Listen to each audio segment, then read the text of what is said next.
Hey guys, Capo here. In today's video, we're going to show you the best Call of Duty Vanguard settings for PC. If it helps you out, feel free to hit that subscribe button. It helps us out a lot.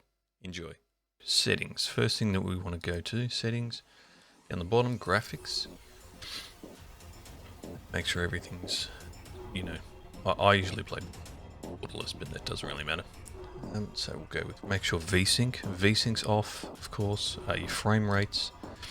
I usually put mine's on 144, but I drop it down because I'm streaming and playing on the same PC. So you can leave it as whatever you like. I usually put it a little bit less so it doesn't put as much stress on the graphics card. And the other ones don't really matter too much. Make sure HDR is off. And this is one of the main pain points that people have at the moment is the packet bursts. I still get packet bursts even after I turn this off, but this does help some people. So go down the bottom, on demand texture streaming, click on that. Make sure this is off, because when it's on, it's streaming and downloading all the time.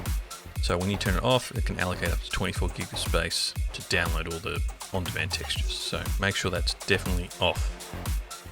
Okay, we'll go over to quality. I set mine to medium because I'm playing and streaming on the same machine. A lot of it doesn't make much of a difference, so you can reduce a lot of it down just so you get better performance.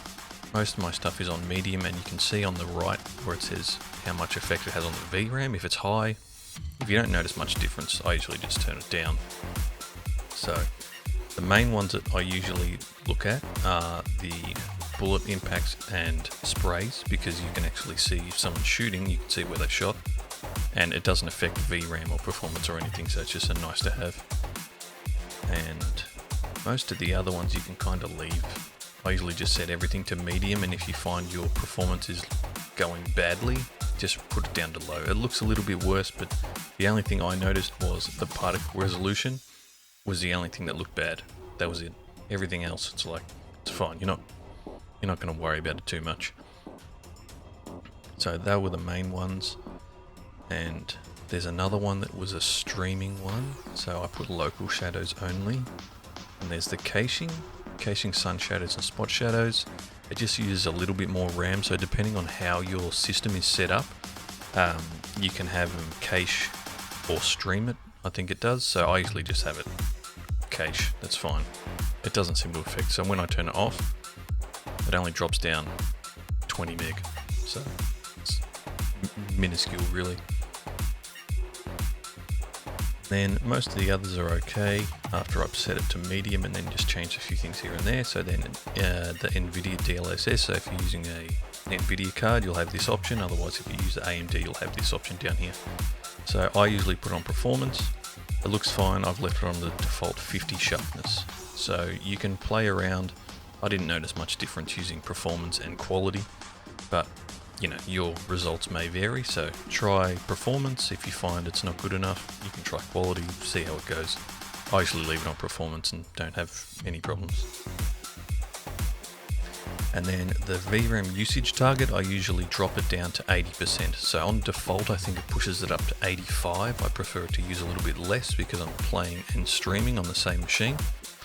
But if you're just playing it, then it doesn't really matter too much. Go over to gameplay. One, you definitely want to change your field of view. So depending on what you're using for an input device, if it's a controller, mouse and keyboard controller, you tend to put the field of view down a little bit more. So I tend to put it down to about 100. So just because if you can see the things on the sides, you don't have enough movement in the controller to react to those. And with mouse and keyboard, you can have it a bit higher, so maybe up to like 115. So you don't want to push it out fully to 120 because then you get that fisheye kind of effect, which you don't want. So 115 would be max for mouse keyboard, about 100 or so for controller, I find best. The other one is this color customization. So if you go into there, I've changed the color filter to 2, so you can have a look. You can see the color differences in there. I find it's brighter and better to have it on number 2. They're brighter colors and they stand out a lot more, which makes it much easier.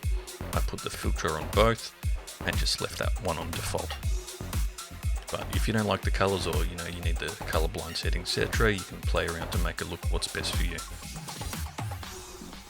I think that's it. So hopefully that helps, changing those few settings here and there. And yeah, if you do like the content, feel free to hit that sub button. It's free and it helps us out a lot. So I'll be putting out some other videos here and there. So yeah, hopefully it helps you out, and happy gaming. Have a good one. See you guys.